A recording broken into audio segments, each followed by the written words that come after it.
And welcome back to the newest episode of the Ryan and Log Fantasy Show, this being a Tuesday, November 24th. As always, I am Ryan. And I am Logan. Log it is, as it says in the title name. Know your name. Logan. There, okay.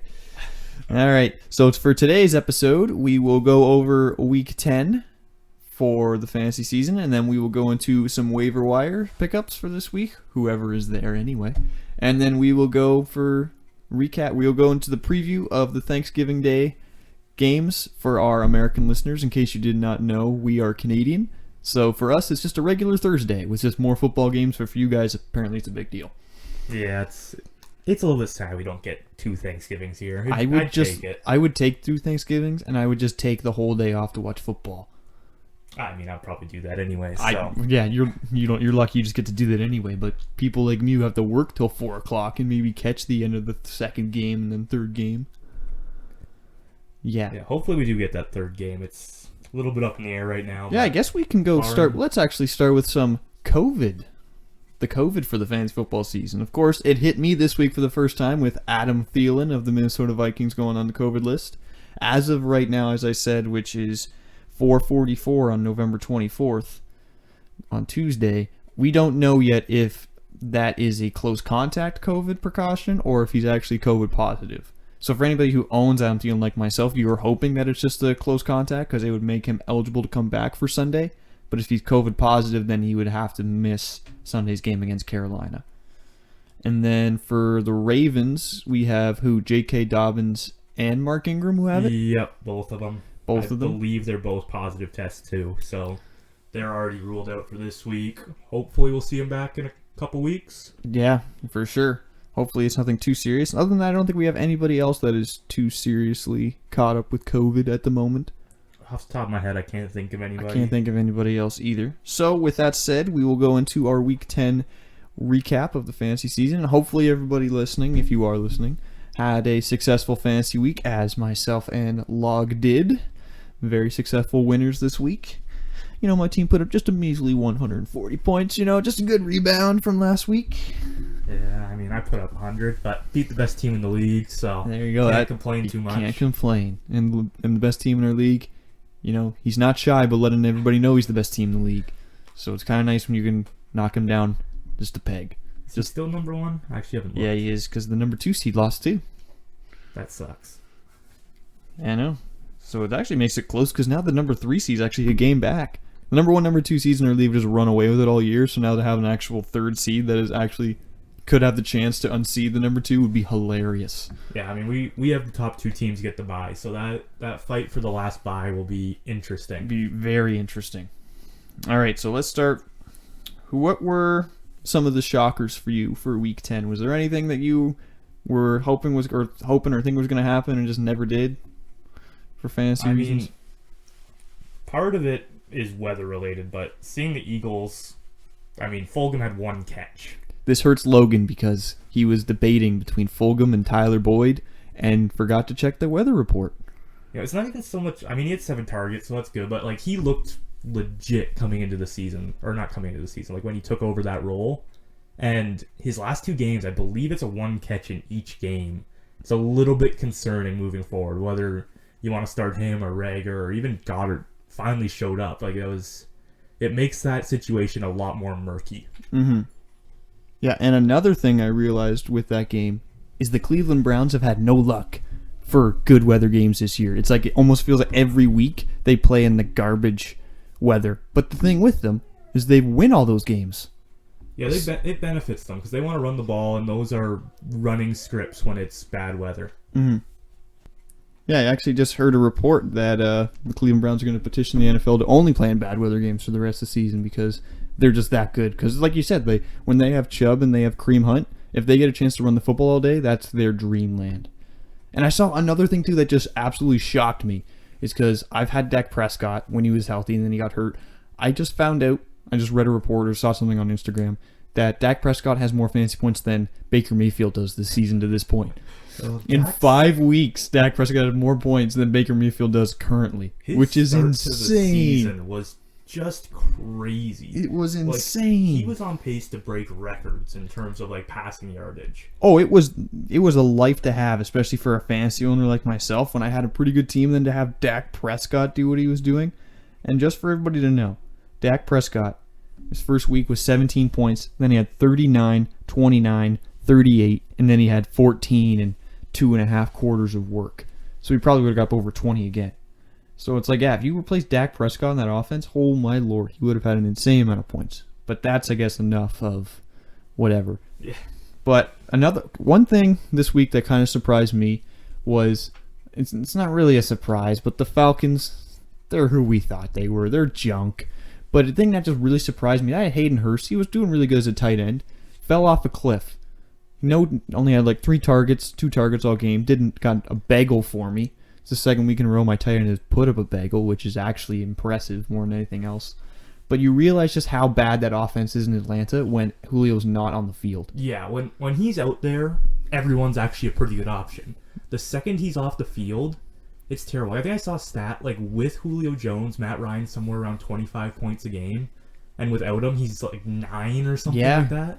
Like, it's actually crazy. Like, that offense can't function without Julio Jones. You know what? Even, like, I was thinking about him, just like, I don't remember our offense being completely terrible without him, but I'm looking at, like, the stats with him, and, like, Hayden Hurst had, like, his worst games of the season, I think, without Julio on the field.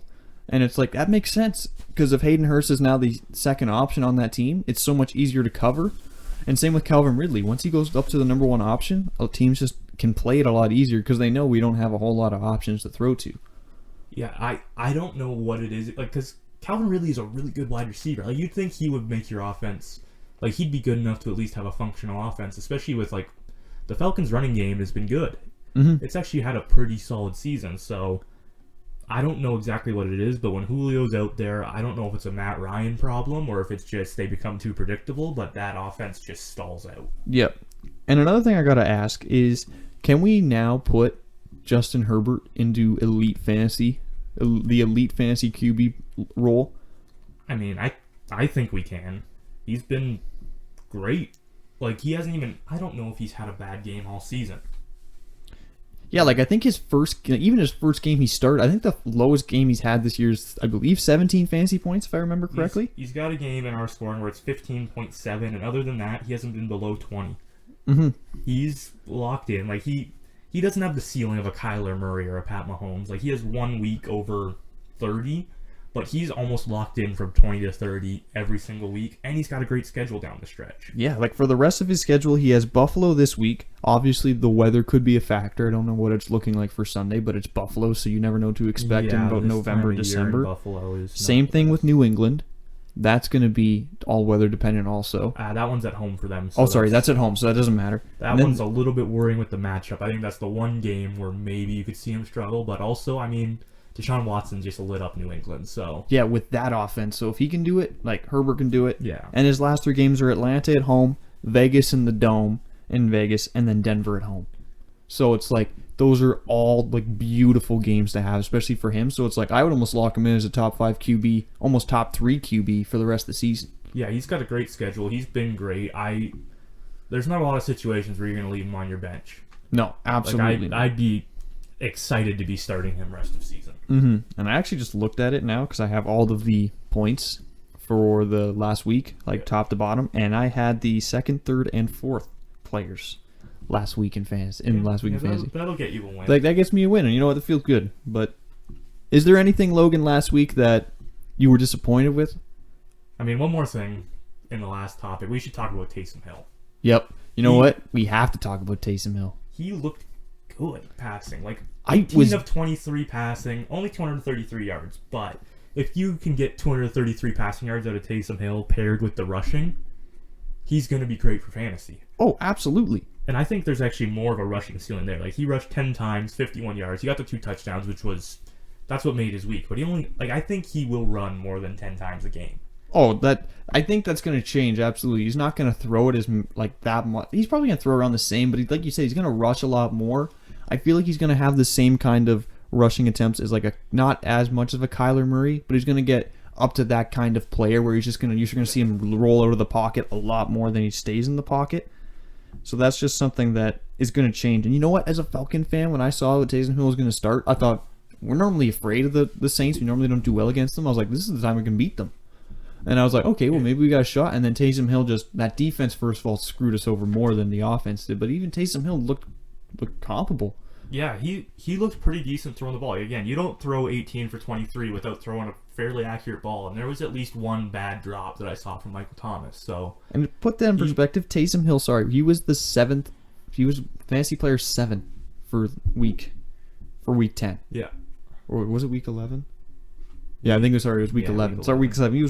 He was player 7 for week 11 in fantasy. Which, if you would have said that when the news came out that he was going to be starting, I would not have believed you. I probably would have said I probably would have been a top 15 quarterback because I was pretty high on him. Yeah. But I would not have expected that kind of production. Like, he was QB2. Or sorry, he was QB3. Yeah. QB3 last week. Which, think about it, he was ahead of Pat Mahomes. He was ahead of Russ Wilson. He was ahead of Kyler Murray. Like, he's ahead of all those guys, and he's QB3. That is insane. The other thing I'll say for that game is, like, Michael Thomas, we talked about last week, about being worried about the passing ceiling, which they only threw 23 times. That was my fear for Michael Thomas. He got 12 targets. Like, he took up over half the targets, which, this is one of those things I didn't really consider with Taysom Hill coming in. But historically, rushing quarterbacks don't throw to their running backs that much because in those dump-off situations, they roll out and they run the ball themselves. Mm-hmm. So, like, Alvin Kamara didn't catch the ball once last week. That means that the passing is going downfield, and that opens up a lot more targets for Michael Thomas. So, I think the fact that he didn't catch a pass is more fluky than anything because they usually have some design, like, screens and stuff built for him. But it does lower Kamara's ceiling, and if Michael Thomas is getting 50% of targets, I don't think he'll get 50, but even if he's getting 35 to 40, he can be great in this offense still. Do you trust Taysom Hill for the rest of the season for fantasy? Like, if for fantasy, for sure. Like, you think this is going to continue? I think he'll be good because he runs the ball enough. I don't know how it carries into his weapons and all that, if he can be as efficient. Like, I mean, Atlanta's a great matchup. He ate up a great matchup. I would expect a good quarterback to do that. We'll see if he can do it. Well, his rest of schedule is Denver, Atlanta, Philly, KC, Minnesota.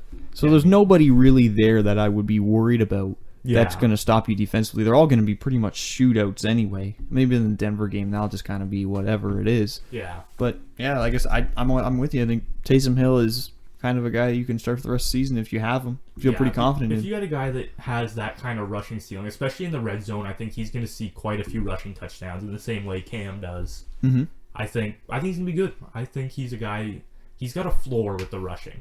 He's not going to give you 2 points or something like that. Like, when you look at this game, he had 50 rushing yards, so that's a locked-in 5 points right there. Yeah. Before you count anything else he does. So, I would feel confident starting him moving forward. Yeah, absolutely. Now, another thing we talked about is we said in our last episode that the Kansas City Chiefs were going to absolutely demolish the Raiders. And you know what? Pat Mahomes and Tyreek Hill, they had a pretty good week for fantasy. Same with Travis Kelce, which they're always going to have. They're never going to have bad weeks. But are you kind of surprised how well, like, Derek Carr was doing for fantasy and kind of kept him in the game? Because to be honest, I didn't think Derek Carr would be able to keep him that close because I thought he was just going to obliterate him after the last time they played. But the Raiders showed they can kind of hang with him a little bit. Yeah, they played a great game. Like, Derek Carr looked really good.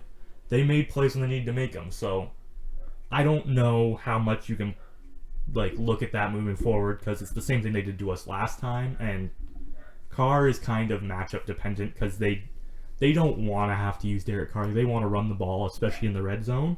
Mm-hmm. But I think, especially for Raiders fans, that game was a good sign because, like, I'm a Chiefs fan, so you guys lost. You can suck it. Yeah. But, it was a good game. Like, I was nervous throughout that whole game. It was a lot of fun to watch. Yeah. So I think, especially, like, I believe right now, if the playoffs started, we'd be playing the Raiders, and that'd be a lot of fun. That would be. I would game. enjoy that. A divisional matchup in probably the divisional round or whatever. Like, I think I saw something coming into this week. Kansas City's 5 longest plays giving up on defense were all against the Raiders in their first matchup. Mm-hmm. Like, something about that matchup, they have our defense figured out, and they're able to move the ball. So it's... Yeah, especially for fans, that's good news for Derek Carr. So I feel like if you ever have a chance ever again to start Derek Carr against the Chiefs, you do it.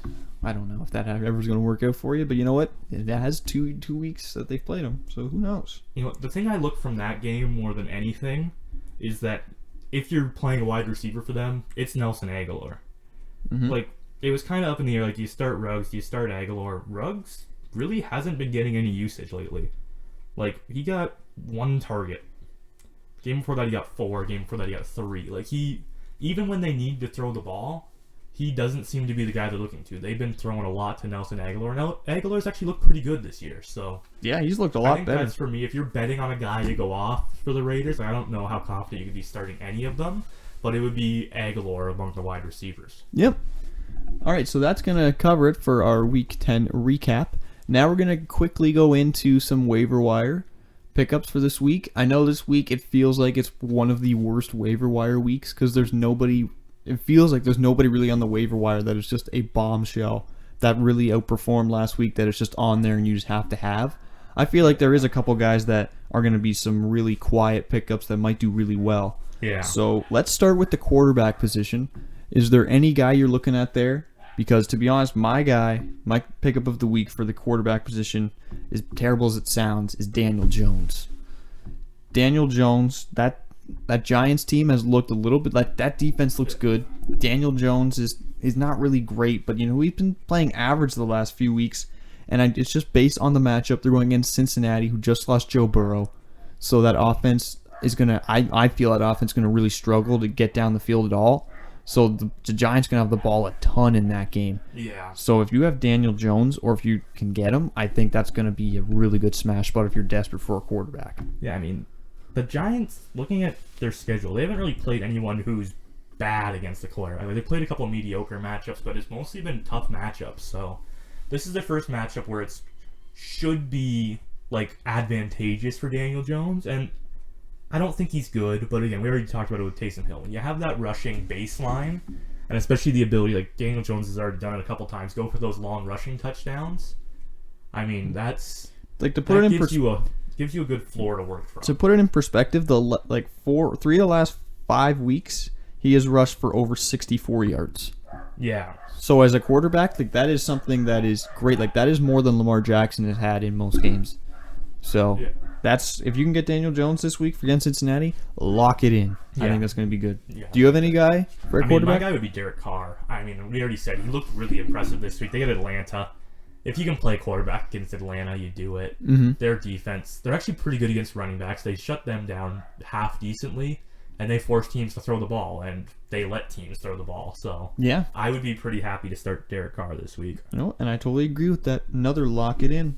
All right, running back.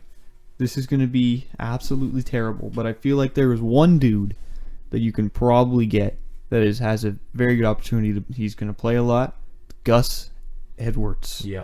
And this hurts for Logan, because when did you drop Gus Edwards? Sunday afternoon. Sunday afternoon, he dropped Gus Edwards, and it was not even like a day later. They were like, yep, Mark Ingram and J.K. Dobbins are out again on Thursday against Pittsburgh, and now he can't even pick him back up, which is just comical. So Gus Edwards, for me anyway, running back of the week to pick up on the waiver wire, because he's going to get the bell cow load against the Steelers this week, and who knows, maybe he even plays next week, depending on if those guys are off the COVID list at that point, which they should be, but you never know. Yeah, it's hard to know when someone tests positive, which I believe both Dobbins and Ingram did. Yeah, they both test positive. So, I mean, that could be a week if they're asymptomatic, but it could drag out a little bit. And I mean, I look at the Chiefs, like we had Mecole Hardman test positive. He was active for the game against the Raiders, but that was more just to have another active guy. He was healthy, but he was not in game shape after missing a game. Yep. So you've got to be cautious. Even if they are healthy for their next game, they might not be ready to go. Mm-hmm. So is there any other running back that you're looking there? I mean, there's very slim pickings for most leagues. I will say both these guys are probably owned, but J.K. Dobbins was great last week. He took over the role. Yahoo's showing him 0% rostered right now. I don't think that's right. No, I think a lot of it's because I think 63%. So I would say he's probably around 60% rostered. I saw a tweet where it said Adam Thielen is 0% rostered today, and it was like, that is a lie. he is not 0% rostered. But yeah, I think it's just a glitch in most leagues where it's like... it must have to do with their COVID designation kind of messing with it. But Yep. he's probably not available, and he might even get dropped with the COVID news, and I would be really interested in him because they used him as the bell cow, which if you can have the Ravens bell cow, he's most likely going to be great. So he's a rookie. He's looked like their best back all year. You're going to have to wait. He's a stash, but I would be interested if you have a bench spot available. And then, again, this is highly unlikely, but I know a lot of people were talking, do you drop Jonathan Taylor after those bad couple weeks? Ooh, not anymore. If there's any chance he's on your waiver wire, take a peek. It's not likely, but again, he was the guy who took over the bell cow role and looked good. So if he's there, he would be the top. He's not likely there, but again, just take a quick peek. Yep. All right, now to move on to some wide receivers. Wide receivers, I kind of feel like is almost the same for running backs. There's not really a whole lot of guys that you're going to take that are going to be overly great to pick up. But I think one of the guys to be interested in is, if he's there, Sammy Watkins. Because right now in Yahoo, it looks like he's about 41% rostered. So you can probably find him. And even in other platforms, you can probably find him. Yeah. To have any guy in the Pat Mahomes offense is somebody good to have. So I feel Sammy Watkins is a pretty interesting pickup if you can get him. Yeah, it all depends on if he's healthy. Like, he was expected back last week after the hamstring. Then all of a sudden he came up halfway through the week with a calf injury. So he's a guy, he's always kind of dealt with those soft tissue issues. So just watch the practice reports. But if he is active, I think, especially against Tampa Bay, who they have great corners, that's probably going to be an offensive matchup. I think he could be a guy who gets some use if he's healthy. Yeah. Now, other than that, like, there's not really a whole lot of other guys that really interest me. I think somebody else to really kind of look at, Nelson Aguilar, if he's on your waiver wire. That's who I was going to bring up because, again, we talked about it. He's their number one, and going up against Atlanta, he's a guy, especially this week, the volume might not be there, but he could easily catch a 50-yard touchdown if you're desperate for a start. And you think about these next 2 weeks are Atlanta and the Jets. Yeah. So those are two unreal matchups to have, especially if he's their number one guy over there. That is easily something you want to have. Even if you're just going to stash him to see what happens, take a shot at it, see what happens with it. I mean, he's got 6 receiving touchdowns this year, so he's done well in that area. And against Atlanta, again, like there's the opportunity there. So I think he's the guy, if you're desperate for a start, I would most likely be going with him just because he's got the upside. But if you just need like a safe floor, maybe you go a Sammy Watkins if he's healthy or something like that. Yep. All right, tight end position. Who is your tight end of the week to pick up? Jordan Reed. He's the only guy I would be super excited. I mean, you can take a shot on Dalton Schultz. He's looked better with Andy Dalton. Yeah. But he's a guy, he's like most tight ends. You're hoping for a touchdown. Where Jordan Reed, I think, could actually be... He could be a yardage kind of guy. Like, he's a really good tight end. And I think they're going to have to use him because they don't have a whole lot of healthy weapons. And their offense is built around having a good tight end. So, yeah, I like him moving forward. You just took my guy. I was going to say Dalton Schultz for me. Like, Jordan Reed is my number one guy, but Dalton Schultz is a guy I would definitely look at because the Dallas won against the Vikings, but it's one of those things where it was very rare that they were actually pretty competitive, and they looked pretty good, to be honest. Like, Zeke looked like his former self. Yeah. Dalton looked actually pretty good and had that team going. And Dalton Schultz is like, he's their check down guy. When the play breaks down, which is a lot sometimes for the Dallas Cowboys, they just check it down to Dalton Schultz, and he got 40 yards and a touchdown. So, like, if you're getting that over the tight end, you take it. And they're playing Washington this week, so it's a divisional opponent.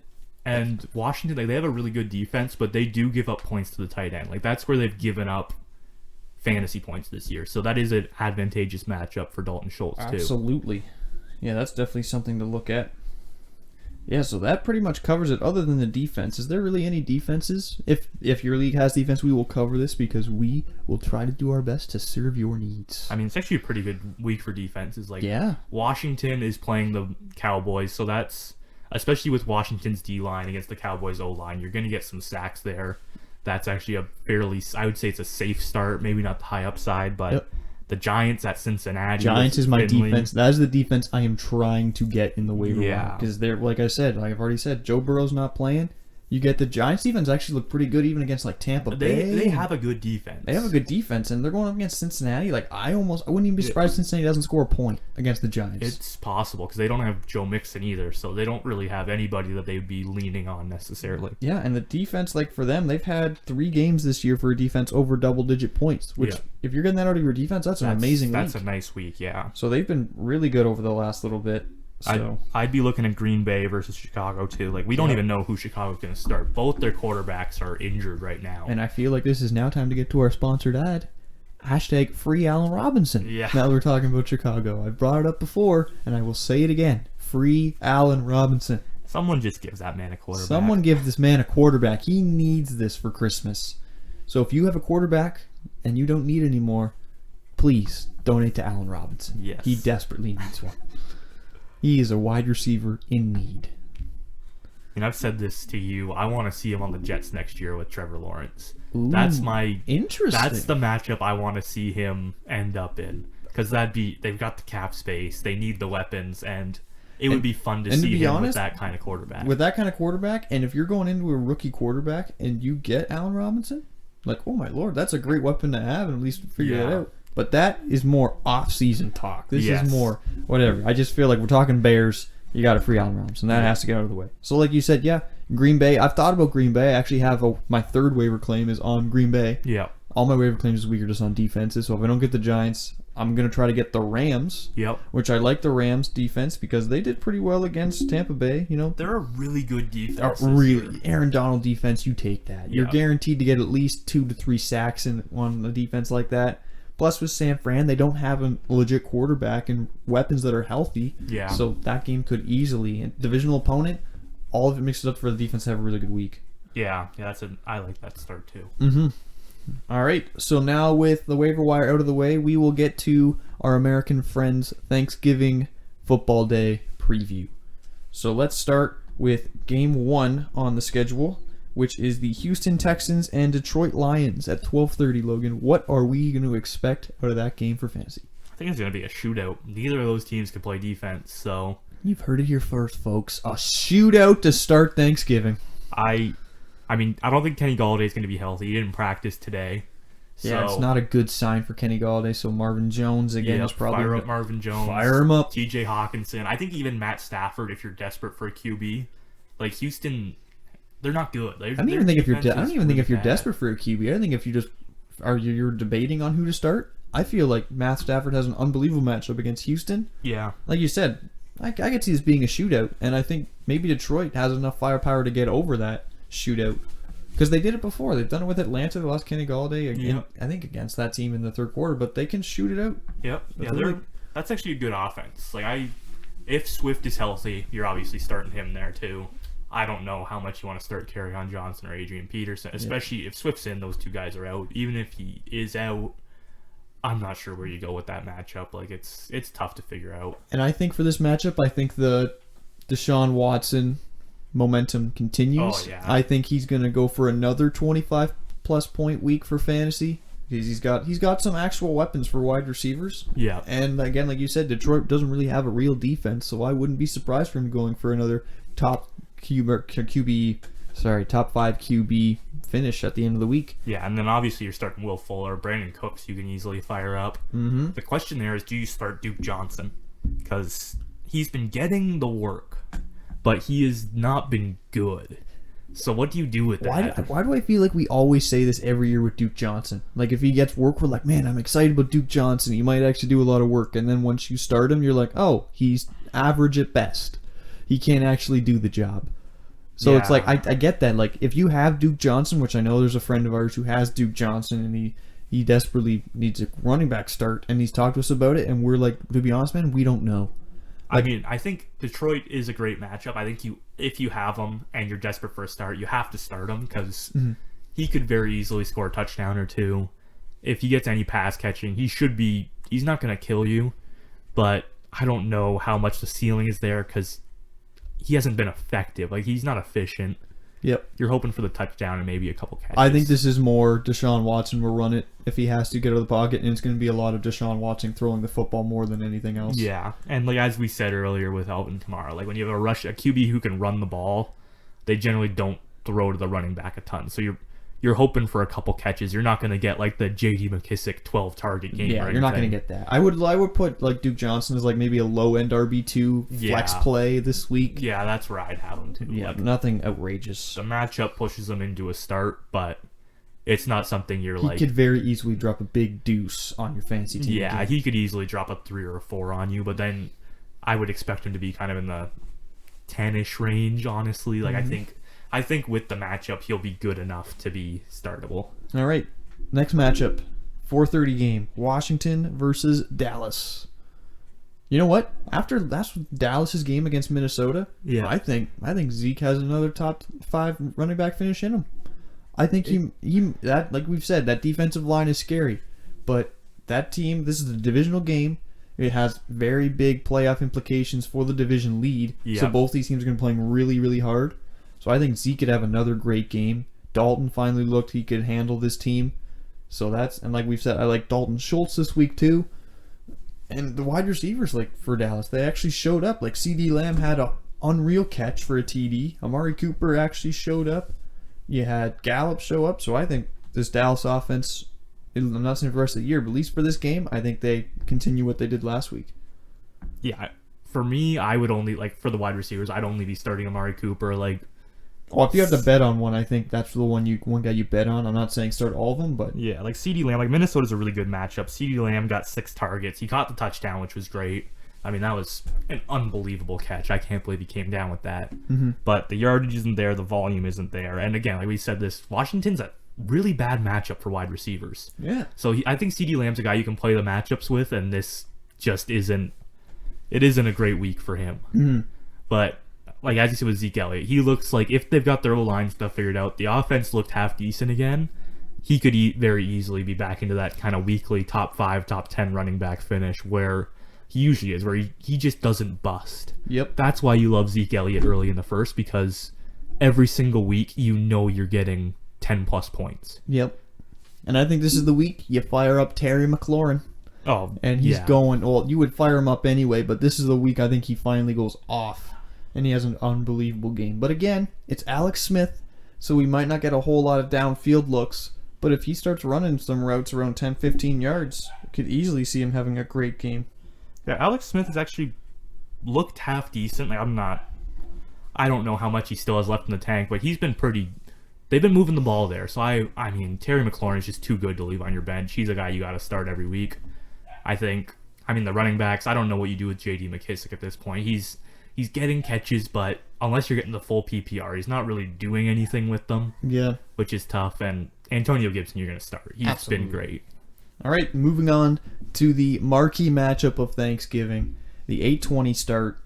Baltimore versus Pittsburgh. Obviously, with COVID, we don't know officially yet. We've heard the rumors that maybe that game gets pushed back. But let's just assume this game goes on Thursday. I think right now, I would bet on it going. The only risk is if the Ravens continue to have positive tests in their building, maybe they'll have to push it back. But we haven't seen that since, week 2, week 3? I think we haven't seen that since the Titans did that. I think the Chiefs game got bumped back. It was supposed to be a Thursday, got bumped back to Monday or something. Got bumped back Tuesday. Well, yeah, so we've had that a couple times, but since they've kind of got everything figured out in terms of like their policies and all that, we haven't dealt with the game getting moved. So I'd expect this game to go as planned. I'm going to call this right now. I think this week, I think Lamar Jackson doesn't have a good fantasy week. I think this is not the guy, this especially this week, this is not the guy you drafted most likely in the second round of your fantasy draft. He has not looked overly great the last few weeks. He's had a hard time throwing the ball, and Pittsburgh's a really good run defense. So I mean, if you have him, chances are you're starting him. You're not going to bench him. But it's not a good matchup this week. It's tough. Yeah. Yeah, but like I said, like you said that. You can't throw the football that overly well. The run defense for Pittsburgh is elite. And the thing that makes this even more tricky for him is the second time playing Pittsburgh in a divisional matchup. And it's on the road. On the road. So it's like, I honestly don't like this game, especially without no J.K. Dobbins and without no Mark Ingram. They have their best 2 running backs not there. Yeah. So it's like, this is going to be rough. Like, I could honestly see Lamar Jackson not even scoring 20 points this week, which is very possible. Yeah, it's again like you put so much into the investment with him, like you draft him so high. Chances are you don't want to pivot. Mm-hmm. But this week, I'm not excited to start him. Yep. Again, like the rushing floor is there. He's not gonna absolutely kill you, but I don't even know what to do with him anymore. Like he's still such an electric athlete, but the passing has just been so bad this year. Yeah, the Ravens have actually been so underwhelming this year. Like, what are they now? 6-4. Yep, I think they're outside of a playoff They're spot. outside of a playoff spot right now, and everyone was like, "Yeah, this is the Super Bowl contending team that could beat the defending Chiefs." And it's like, yeah, they are just very disappointing. Even Lamar, very disappointing. But it's been disappointing for fantasy too, because like Mark Andrews hasn't been good. There's a lot of hope for a Hollywood Brown breakout, just hasn't been there. The running back situation has been brutal. I haven't really wanted to start any of them just because there's so much kind of, I guess, murkiness with the situation. You never know week to week what's going to happen. Yeah. Like this week, I think you can start Gus Edwards. I don't know what the ceiling is because, again, we've said it. Pittsburgh is a great run defense. Edwards did have a great game against them last time they played. But that was also when they had the other two. Yeah. So they were like, obviously defenses, they can stop the run regardless, but when they have different guys coming in, sometimes that changes things. But when they know they just got a game plan for Gus Edwards and what he's going to do, it could very well be bad. But for the Pittsburgh side of the ball, are we confident in starting every single wide receiver that plays? I think you still have to start them. Like if Juju's healthy, I don't know for sure that Juju Smith-Schuster's going to be healthy for this game. Mm-hmm. If he's healthy, I think you got to start all three. Otherwise, you're starting Deontay Johnson, Chase Claypool if he's not. And I don't. You know what? This is the most underwhelming to me. This is the most underwhelming 10-0 team I've ever seen in the NFL. Like they're 10-0, but I don't feel like they're elite. I feel like they're a very good football team. They're a very well-rounded team, but they're not like Kansas City elite. Where if Kansas City had Pittsburgh's defense and KC's offense, oh my god. Yeah, that's a Pro Bowl team right there. Yeah, that's pretty much a Pro Bowl team. But like in theory, if KC had a way better defense than they do, then that's an elite team. But even Pittsburgh, when they score points, like the offense is great for fantasy reasons. It's amazing, but they're just not elite to me. But Big Ben, I think he has another good game because Big Ben, it feels like this season just had a lot of great games. I'm excited for him going forward because he got asked this week about like their running attack and all that, and like if they're passing too much, and he said, "We're winning. If we have to pass it 80 times, let's do it." Let's do it. So like, I mean, if you own any of those wide receivers and you hear that news, that is great because that means you guys are like all those guys are going to get roughly about 10 targets a game. It's actually been crazy their passing attempts lately. Like, let me pull this up for a second. If my phone wants to load here. Yeah, because for me anyway, the guy you start this week, the guy I feel really good about is Chase Claypool. Because they're most likely going to shadow Juju first, and maybe Deontay Johnson. Those two are pretty close to them. But then Claypool's the third guy, in theory, in that offense. Yeah. And he always can break free for a 50-yard touchdown or even some weird off 10-yard rushing touchdown sometimes. Yeah, they give him the ball a lot in the red zone, and he's got rookie, the big... I have talked with Logan about this on the weekend. As a rookie, he already has 10 touchdowns. Like I feel like that puts him in the Rookie of the Year conversation. In a normal year, it would. Herbert's been too good for me to... Like, Claypool is probably second with the Joe Burrow injury, but not necessarily like he's not necessarily the guy, but he's in the conversation. Yeah, he's in that kind of top 3 range there. If he finishes with 15 touchdowns, you're still not going to have him there as a rookie? No. I mean, he's going to be second. Herbert's been... When we talk about this, Herbert's a stud QB. QB's the most important position. He's going to win it. My thing, though, is Claypool's on a winning team. Herbert has won only 2 games all season. I don't think that's going to matter. I think the QB is going to take it. I'd be shocked if he didn't. Well, I would expect it, but I'm saying it could be closer than some people expect. Yeah. But what were you looking at for the target share? Yeah, so looking at Roethlisberger's passing attempts, 46, 46, 42, 32, 49 in his last 5 games. Like, he's been throwing 40-plus times a game. Which is insane when they have a guy like James Conner. Like, they have an elite back, but they're still throwing in a crap ton. Yeah. And I mean, James Conner's kind of turned into like what Zeke Elliott was for a bit there, where it's like he's just he gets there. enough work that like you start him and you're probably going to get around 10 points, but like it's not exciting. It's not something where he's got that huge ceiling, and especially this week against the Ravens. Like again, if you have James Conner, you're gonna start him, but I don't know if it's necessarily a game where he's gonna go out and like light the world on fire. He's probably gonna get you hopefully a touchdown or something like that and give you a decent week. All right. So I feel like that's going to wrap it up for our latest episode of the Ryan Log Fantasy Show. As always, I'd like to thank you for watching. And we would like to ask you, if you are listening and you want to drop a comment in the comment section, to maybe just ask us who to start, who you're like debating against to start for the next week or for this week coming up, or if maybe there's a guy on your waiver wire after everything clears up that maybe he's there and you're not sure of. If you want to send us a question, we'd be happy to talk about it and maybe answer some of those questions if you guys aren't sure, see what we're thinking. Yeah, because you know what, we don't really have a lot of action in our comment section, so if you guys feel like dropping something, go for it. We'd love to talk about it. If you have any questions, we'll go through them. We'll go through them and give you... We don't expect to be overloaded to the point where we won't have time to go through all the questions. So let's just say if we get a comment, we will definitely talk about it. Yeah. So yeah, if you guys want to leave any questions, we'll happily go through and answer them, give you our opinion. Yep. So again, thank you for listening. And if you are if you're listening from the United States of America, happy Thanksgiving. Enjoy the Thanksgiving games. And hopefully this is 3 games this week. If you have guys going this week, hopefully it goes well for you. Hopefully your fantasy team does overly well, except for Logan's. He can always suck it. Always lose.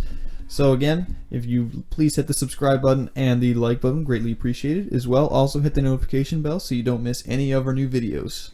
So again, happy Thanksgiving. Enjoy those games. And as always, stay classy.